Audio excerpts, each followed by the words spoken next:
ते मी मान्य केलं होतं. लोकांना इथं मला बांधून आणलं याचं दुःख नाही साहेब.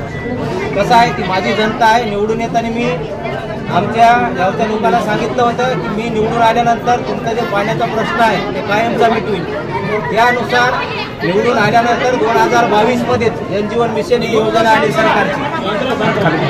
सरकारची योजना आल्यानंतर ती योजनेचं फक्त गावामध्ये पाईपलाईन टाकले त्याच्या व्यतिरिक्त कोणतंच काम झालं नाही. मग मी किती दिवस माझ्या गावच्या लोकांना सांगणार आहोत की उद्या पाणी येईल, परवा पाणी येईल. पाण्याची परिस्थिती माळपटावर एवढी गंभीर आहे. लोक काय करणार आहेत? लोकांचा रोज वाढला, लोक इथपर्यंत घेऊन आले. मी सांगितलं की हे माझं काम नाही.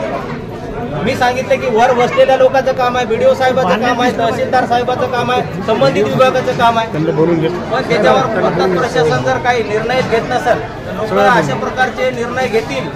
आणि ही दुःखाची बाब आहे. एका सरपंचाला जर गावातले लोक बांधून इथपर्यंत आणत असतील तर याच्यापेक्षा मोठं दुःख काय असणार काय?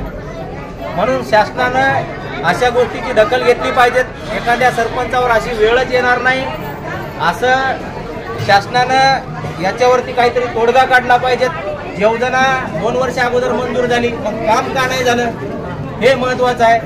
खासदार साहेबाची मीटिंग होते, आमदार साहेबाची मीटिंग होते, BDO साहेबाची मीटिंग होते, त्याच्यात काहीच निर्णय होत नाही. तुम्ही सांगता की ते आमच्या विभागाचं काम नाही, ते सांगतात की आमच्या विभागाचं काम नाही.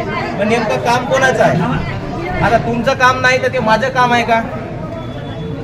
आता एवढं सरपंचाचं काम नसताना, दोष नसताना लोकांनी जर मला बांधून आणलं असेल तर याच्यात दोष कोणाचा आहे? काम असायला पाहिजे.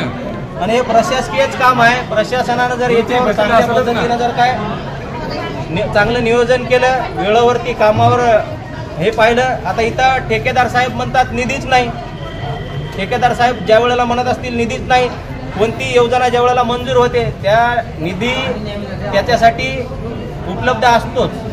आणि नसता तर मग 1.25 कोटीची योजना आमच्या गावामध्ये मंजूर करायची गरजच नव्हती. आणि झाली तर मग ते काम का नाही?